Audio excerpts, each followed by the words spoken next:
Muy bien, muy buenos días a todas y a todos. Estamos ya en nuestro tercer día de trabajo del noveno encuentro EduSol, Educación, Cultura y aún software libre. Bueno, el día de hoy iniciamos con algo que a mí me gusta mucho y que es un hito cultural en nuestra comunidad y que tiene que ver con las charlas horizontales. Les doy contexto sobre las charlas horizontales. Surgieron como un espacio en el IRC en donde simplemente programábamos un espacio abierto y las personas, los asistentes, lo que hacían era proponer, proponer algún tema. En este caso, seguimos homologando este tipo de charlas y las hemos ido migrando a nuestros nuevos espacios culturales. Entonces, lo que estaré haciendo yo es solamente dándoles voz a la conversación en nuestro canal de EduSol. Por ejemplo, Petros dice que pasen la liga, por favor, que no sean así, que donde no se escucha la conversación, que es más o menos lo que dice. Ya le acaban de compartir la liga del video. Recuerden que también tenemos una liga de audio por OGG, aunque mis colegas no se lo vayan apropiando. Ya se lo apropiaron, ¿no? Ya está misión hasta dedito arriba, ¿no? Si de no estés molestando, ya está el audio. Bueno, muy bien. Hace unos minutos preguntaba sobre qué tema podríamos estar discutiendo en esta charla horizontal. Bueno, les seguí explicando. Surgió como una copia, si quieren así, a estos espacios abiertos que hay en algunos congresos de desarrollo, en el cual tenemos pues un espacio abierto de conversación y en el que una persona que por alguna circunstancia se quedó con ganas de exponer algún punto, pues puede proponerlo. Les he preguntado, en esta ocasión teníamos 2 charlas horizontales, les aviso que solamente tendremos esta, porque hemos conseguido una charla sobre un colectivo, un laboratorio, un hack lab, un laboratorio en Honduras que nos va a contar su experiencia el día de mañana. Ya actualizamos el programa, la ventaja del HTML que puede ser actualizable. Entonces mañana no tendremos una charla horizontal, lo que tendremos es la charla de un par de personas que nos estarán contando su experiencia en este Hub Lab de Honduras particular. Notarán que en este año le hemos dado mucha visibilidad a Centroamérica por una razón muy simple. Cuando uno anda buscando sobre prácticas en estos espacios culturales, siempre se encuentra sobre México, siempre se encuentra sobre Sudamérica, pero parece ser que en Centroamérica no pasa nada, y entonces decidimos hacer la curaduría en mayor medida centrados en lo que está pasando en Centroamérica, que nos parece relevante ir pues dando a conocer e ir discutiendo. Entonces, bueno, el día de mañana no tendremos charla horizontal, el día de hoy sí tendremos charla horizontal. Entonces, entre algunas de las propuestas, la primera es hablar de FLOSS, es decir, básicamente de inserciones institucionales del uso de software libre y programas de código abierto. Lo gloso rápidamente, ¿no? Yo creo que llevamos ya el tiempo suficiente. ¿Qué les gusta? 30 años discutiendo sobre la necesidad de tener políticas que incentiven el uso del código abierto en nuestras instituciones. Y bueno, cada uno de nosotros, cada comuna, cada colectivo, cada grupo de usuarios es responsable del éxito que ha ido cosechando. De hecho, a mí me parece, en lo personal, me parece un poco ya pasado, ¿no? Trasnochado seguir discutiendo estos temas, aunque no lo hemos logrado por una razón, porque en muchos lugares esto ya es una realidad. Lo que pasa es que no sucedió como nosotros estábamos pensando. Bueno, les recuerdo que las charlas abiertas se van nutriendo de sus comentarios, ¿eh? Yo solamente doy voz a lo que ustedes vayan diciendo. Y bueno, doy el paréntesis, ¿no? Porque nos parece que, imagínense que en el 2005, del 2005 al 2007, era muy común que tuviéramos muchas ponencias sobre la política educativa para el uso de programas, que es un uso muy, muy instrumental. Y poco a poco nos fuimos dando cuenta que lo más interesante no era la política en sí, sino lo que estábamos haciendo con los programas educativos. Y así fue como se fue metiendo entre nuestros temas la cultura libre. Todavía no sabíamos que era cultura libre porque no había un consenso en cómo se le llamaba a eso, hasta en que en 2009 ya estaba consolidado el tema y entonces agregamos el punto de cultura libre, ¿no? Que me parece muy importante.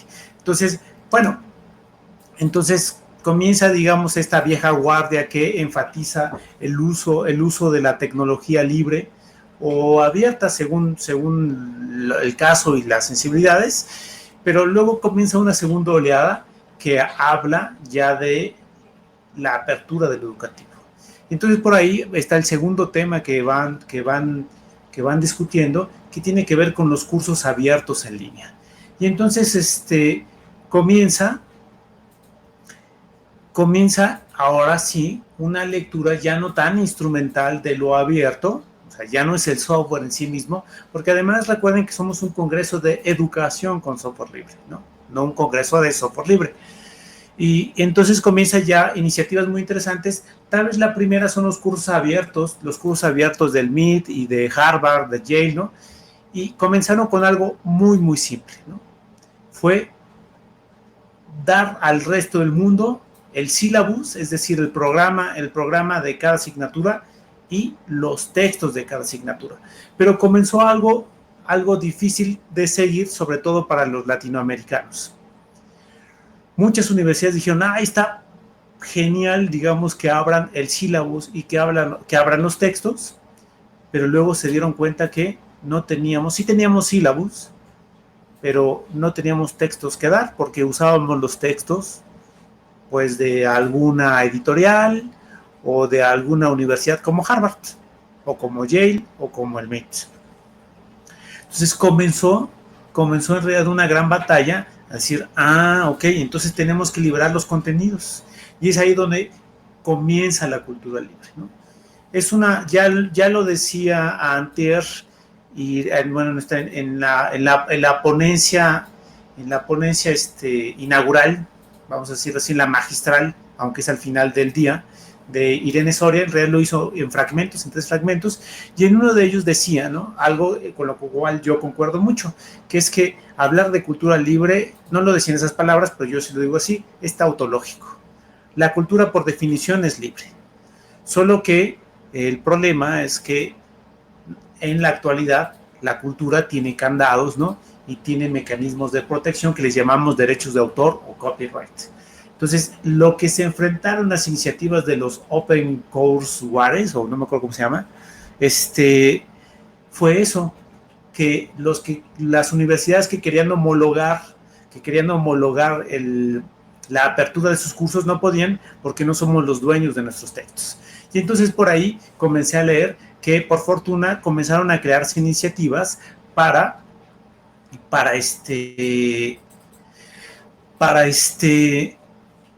crear textos. No podemos librar de lo cual no somos dueños. En realidad sí lo podemos hacer en mecanismos mucho más agresivos, pero la idea entonces fue crear nuestros propios textos. Entonces ahí comienza la tercera propuesta, hablar de lo que implica la cultura libre. La cultura libre lo que dice es que todo objeto cultural digital nace o debería ser por definición libre. ¿Qué implica lo libre? Pues es muy similar a las libertades que tenemos en el software libre. Es decir, pues bueno, la libertad de acceder a él, de aprender, de modificarlo y de distribuirlo. Y entonces comienza una de las propuestas más populares, pues son las Creative Commons, porque permiten rápidamente licenciar una obra, ¿no? Entonces ahí comienza un segundo nivel, porque lo importante ya no es el código como tal, sino es la distribución de los objetos culturales, entre ellos los programas. Los programas se encuentran dentro de estos objetos culturales, pero no son los únicos. Por ejemplo, están los textos, están los videos, en fin, hay un montón de objetos. Bueno, pero me gustaría ir escuchando sus opiniones y planteamientos al respecto. No se trata de que yo dé una ponencia, aunque me guste el tema, ¿no? es algo que disfruto mucho, pero a mí me gustaría ir leyendo sus opiniones y contextos. Bueno, le sigo dando contexto a nuestro canal, a nuestro espacio en el Telegram.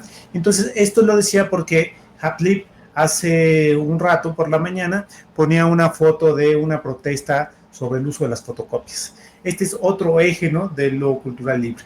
Si la imposibilidad de acceder a una obra y copiarla para aprender de ella. Imagínense, dejen sin contexto, en el contexto del aprendizaje, que alguien te prohíba sacar unas copias porque no tienes derecho. Entonces comienza ahí, ¿no? Comienza ahí la gran tensión y la gran utilidad de lo que ahora llamamos la cultura libre. Entonces, si lo piensan así, o al menos así yo lo considero, en realidad yo no sé si esa información sea validada, pero yo considero que el software libre en realidad es la punta de lanza, ¿no?, de lo que después vamos a conocer como el movimiento de la cultura libre.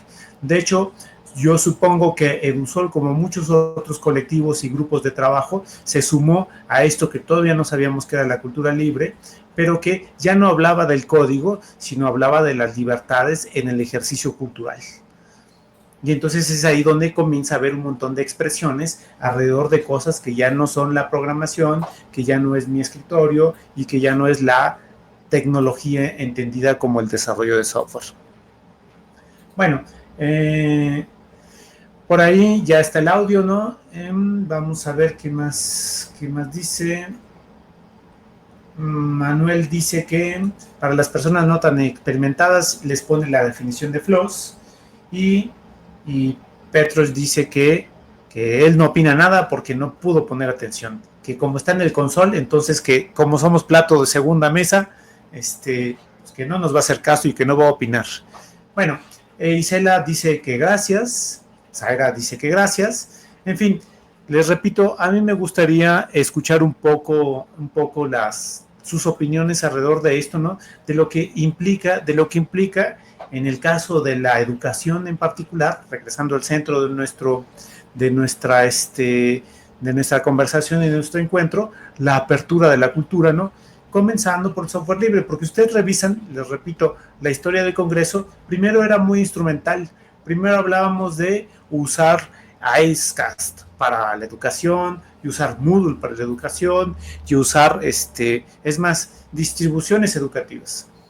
Manuel podrá dar fe, ¿no?, de cómo lo estuve molestando por años para que me demostrara qué de educativo tenía una distribución educativa. La respuesta es que nunca hubo respuesta, porque en realidad las distribuciones no son per se educativas, ¿no? El acto educativo sucede cuando se usa un dispositivo con el fin de enseñar intencionalmente, ¿no? Entonces, por ahí va la discusión y la gran tensión que tenemos entre nuestros colegas que piden un OGG libre, ¿no? No sé para qué, pero lo piden libre porque eso les da pureza en su línea de pensamiento, frente a esta otra actitud de decir cómo transformamos el acto educativo usando software libre para promover la cultura libre, es decir, la libertad del conocimiento. Que yo pueda, como lo hacía antes de las ideas de la consolidación de las ideas del derecho de autor y el copyright, que no son equivalentes, cómo le hacíamos, ¿no?, para diseminar el conocimiento, para reconocer la idea, porque lo importante no es el autor, sino es la idea, ¿no? Y, en fin, es decir, este es el punto central por el cual nosotros hemos ido migrando poco a poco, ¿no?, de lo instrumental del software libre a lo cultural, es decir, a los objetos. Ojo, uno de los objetos es el software libre, pero no es el único, por fortuna, ¿no? Es decir, ha ido creciendo esto, y lo interesante es que nos hemos ido convirtiendo poco a poco en un congreso, en una reunión, en un encuentro bastante plural, ¿no? En donde lo mismo tenemos una charla de personas que se dedican al activismo campesino y para eso usan algunos licenciamientos abiertos, y por el otro lado tenemos un proyecto de investigación financiado, no sé por qué, miles de soles, ¿no?, para hacer recursos educativos, y frente tenemos un laboratorio de personas que lo han hecho en la sala de su casa cada jueves de cada mes, ¿no? Entonces, a mí lo que me gusta es eso, la pluralidad que nos une, que todos creemos, ¿no?, que el conocimiento debe ser abierto, no solamente el software. Bien, veo que por ahí van ya cayendo algunos comentarios, ¿no? Les recuerdo que las charlas horizontales son eso, son literalmente, yo le hago del locutor de radio y ustedes pues van poniendo sus opiniones, ¿no? Entonces, lo que dice Isela dice, exacto, sería imposible, vamos a ver, Isela dice, sería imposible sin poder sacar copias de libros o de PDFs libres. De hecho, lo interesante del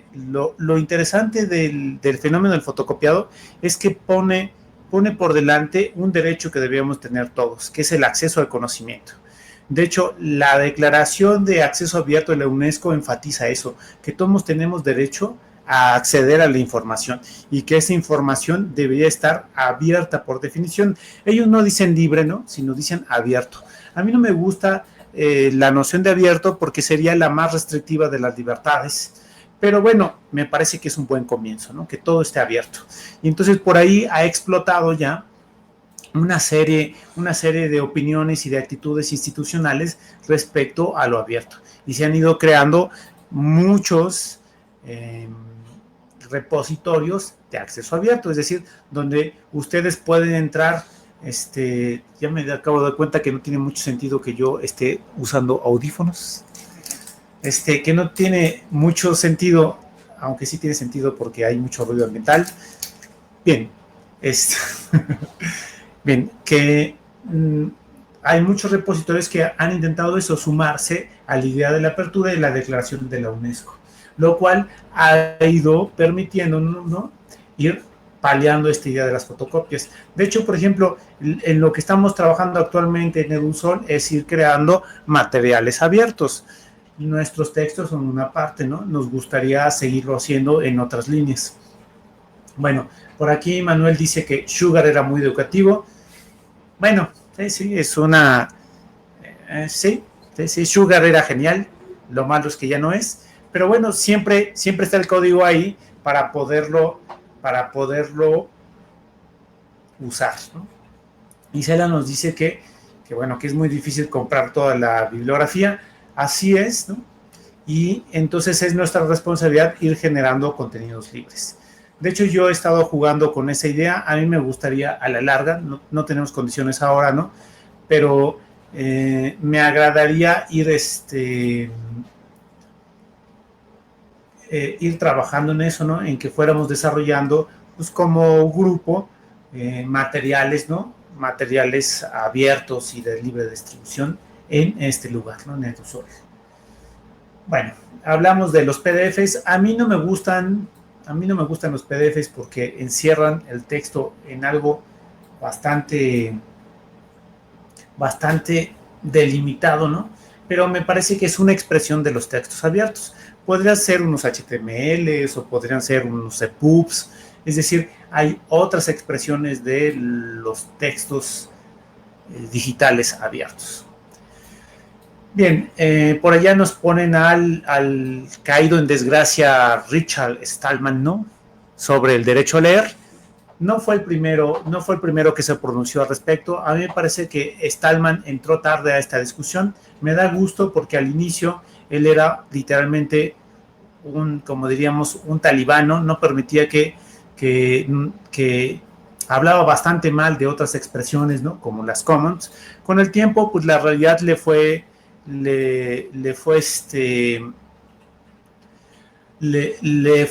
haciendo entrar en razón y terminó promoviendo muchas de estas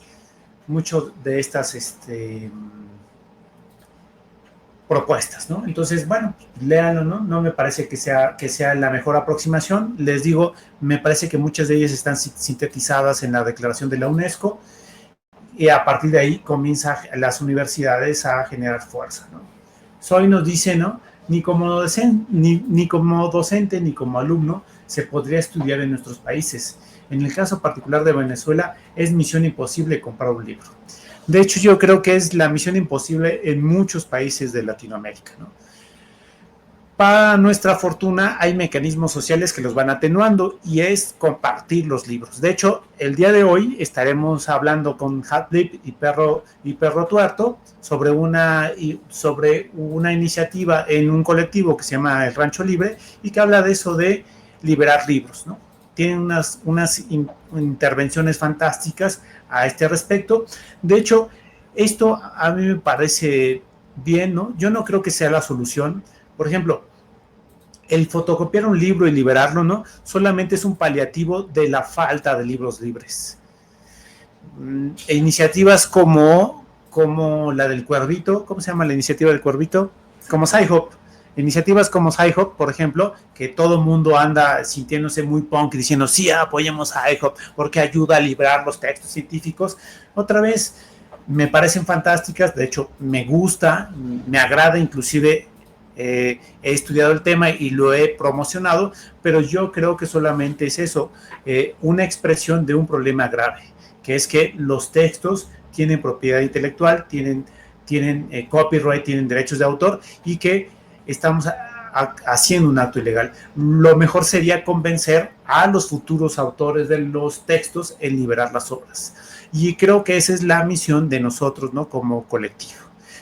Inclusive si se fijan, Propio de Usola ha estado trabajando en eso, en ir creando textos relativamente libres, ¿no? ¿Por qué? Porque salen con un licenciamiento mínimo, pero que garantizan su libre circulación. Entonces, qué bueno que suceda, ¿no? Qué bueno que haya Sci-Hop, qué bueno que vayan compartiendo en otros lugares, ¿no? Qué mal que se vaya extinguiendo los torrents, me parece que era una buena salida para compartir cosas, qué mal que lo suban a sitios como Scribit y cosas parecidas, ¿no? Me parece que solamente cooperan a el monopolio de una empresa cuando pueden estarlo liberando en algunos torrents o cosas parecidas, ¿no? En fin, efectivamente eso es un problema serio, ¿no? Bueno, seguimos con la charla. Manuel dice, sé que en nuestra universidad ya limitaron el uso de algunos documentos con derechos de autor para los alumnos que estudian a distancia y ellos se organizaron para compartir sus PDFs en grupos de Facebook y Google Drive. Órale, ¿a poco sí sucede eso? De hecho, vamos a entrevistarlo. Profesor Manuel, ¿puede pasar a cámara y dar este testimonio? Se niega a participar en este testimonio, ¿no? Y salir a cuadro como testigo. En este momento él sale y diciendo, sí, me atacó con sus rayos láser, ¿no? Y me aventó 2 metros. Pero bueno, les decía, para este caso en particular, efectivamente compartir PDFs con copyright pues es ilegal y entiendo que una institución de carácter privado o público esté preocupado porque sus estudiantes estén compartiendo textos de forma ilegal. Por lo tanto, me parece razonable que la institución diga no se pueden compartir. Y otra vez, el problema no son la digitalización del libro, sino la expresión de que esos textos no son libres. Y por lo tanto, yo creo que los docentes universitarios, particularmente aquellos que están de tiempo completo, de tiempo completo en las universidades públicas, tendrían la obligación moral de ir desarrollando textos libres. El problema es que los convenzcamos de que liberen sus textos, ¿no? Es decir, como verán, me gustan mucho estas expresiones muy de liberación del conocimiento. Me parece que las revueltas digitales son necesarias para liberar las obras y para dejar claro que necesitamos contextos de libre circulación de la obra, pero en algún momento tendremos que establecer las bases para tener obras de nacimiento libres. Es decir, pues dejemos a los pobres textos esclavos no en paz, ¿no? Sino hay que liberarlos poco a poco en la insurgencia, pero que hay que garantizar que los textos que vayan haciendo pues nazcan libres. Este es un tema muy interesante porque, aunque ustedes no lo crean, en Latinoamérica se ha ido creciendo una revuelta digital muy interesante sobre la apertura particularmente de textos científicos, estos de investigación. Por ejemplo, está este gran consorcio que se llama, ¿cómo se llama el consorcio de nuestra base de datos brasileña latinoamericana? Sí. Cielo. Cielo nació es una iniciativa de origen brasileña que comenzó a crecer, ¿no? A partir de un consorcio de universidades y que juntan dinero para indexar artículos de acceso abierto. Se ha convertido en la tercera base de datos de consulta mundial y ha puesto a temblar a las 2 grandes bases de datos privativas del mundo científico, tanto que ahora indexan Cielo. Es decir, sí se ha ido creando este nuevo mundo, ¿no? Donde las obras nacen abiertas porque el futuro debe ser abierto. Bien, seguimos con sus comentarios. Bien, ejemplo de la, dice José Carvajal, ¿no? Nos pone unas revistas de la Universidad de Costa Rica, no me da miedo entrar al vínculo, exacto, porque ya me mandó otra ventana que no quería, pero son el portal de revistas académicas de la Universidad Nacional de Costa Rica. Entonces nos dice que su ejemplo del portal, que todas estas revistas están bajo contenido Creative Commons, ¿no? De creación universitaria. Efectivamente, José, es algo ya no extraordinario. De hecho, en Latinoamérica es la regla. Casi todas las universidades públicas ya tienen su portal de revistas abiertas, porque les decía que el presente es abierto. De hecho, ese fue el título que le puse a la introducción del texto que les debemos, no se preocupen, lo liberaremos, sobre ciencia abierta, porque efectivamente se creó ya en una tendencia que las universidades de carácter público estén librando las obras. Y las universidades de carácter privado han visto un negocio a partir de la apertura de sus contenidos, porque generan visibilidad de su marca, ¿no? Y generan una presencia. En fin, vamos a seguir con los comentarios. Enrique dice: en algún momento leí que hay lugares debido a sus condiciones, las universidades no pueden acceder a las investigaciones más recientes. Entonces, por ese motivo, se encontraban marginados del conocimiento. Es decir, Enrique, vamos a deconstruir el comentario de Enrique. Enrique dice que es un privilegiado, porque dice, me han dicho que los pobres existen, que los pobres del conocimiento, porque si se fija su comentario, dice, me han dicho que hay lugares en donde las universidades no pueden acceder al conocimiento contemporáneo. Y efectivamente, hay muchas universidades que no pueden pagar los índices de las colecciones de revistas privativas. Yo supongo, en realidad no es que conozca a Enrique, que ha de trabajar o estudiar en una de estas universidades gigantescas que sí pueden pagar las colecciones digitales de estas revistas que son caras. Qué bueno que hayas estudiado en una universidad pública, autónoma y mexicana que te permita acceder de manera libre a colecciones que tienen costo. Pero efectivamente, universidades más pequeñas no pueden darse el lujo de pagar. Y para eso existe Sci-Hub, para que las personas, ¿no?, puedan acceder al conocimiento. De hecho, lo que pasa con nuestros estudiantes, yo trabajo en la Universidad Nacional Autónoma de México y supongo que Enrique debe trabajar en algo similar, no lo sé. Pero lo que sucede, por ejemplo, con nosotros es que los estudiantes dentro del campus pueden acceder a estas colecciones y luego se pueden registrar y hacerlo de manera remota en sus casas, pero se les olvida. Y entonces lo que hacen es en su casa, abren Sci-Hub, ponen el DOI y liberan la obra, ¿no? Es mucho más fácil que ir a la biblioteca, registrar su contraseña y acceder con su usuario y contraseña. Me parece muy bien el acto de liberación, pero otra vez solo es una expresión del problema en el que estamos metidos. Bien, luego Edgardo Ramos dice que no. Se refiere a candados como los que usa, bueno, José Manuel Mesa en algún otro momento de la vida dijo, se refiere a candados como los que usa Kindle en Amazon. Y Edgardo le dice, no el derecho de leer, si tienes los permisos. No podés presentar tu libro, ya que si no lo compraste, no lo puedes leer. Efectivamente, no hay una cosa más horrorosa que los candados de Amazon para sus libros digitales.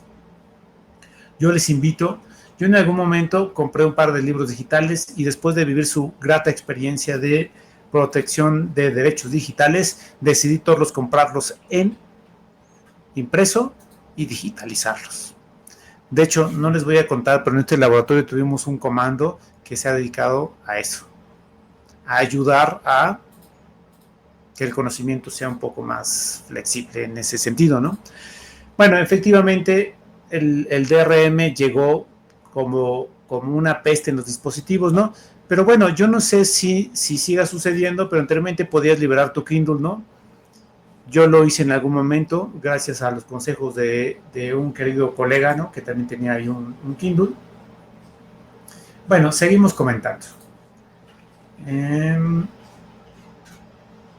Me da gusto uno que ya van comentando. Solo me avisan cuando llegó el momento creo que ya llegó el momento de hecho ya tenemos a Jonathan en la línea. Les agradezco mucho su participación en esta charla horizontal. Lástima que tardamos en calentar el momento, pero seguimos la charla ahí en el canal de Telegram para los que están viendo en línea o a partir del audio. Recuerden que tenemos un canal de Telegram donde estamos discutiendo este tipo de elementos.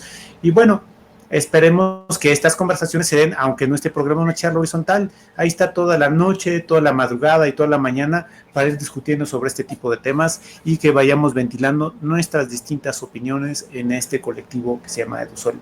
Bueno, vamos a hacer una pausa de 3 minutos en lo que hacemos las pruebas de audio de Jonathan y les invitamos a seguir con la programación de este 9º encuentro en línea de educación, cultura y software libre.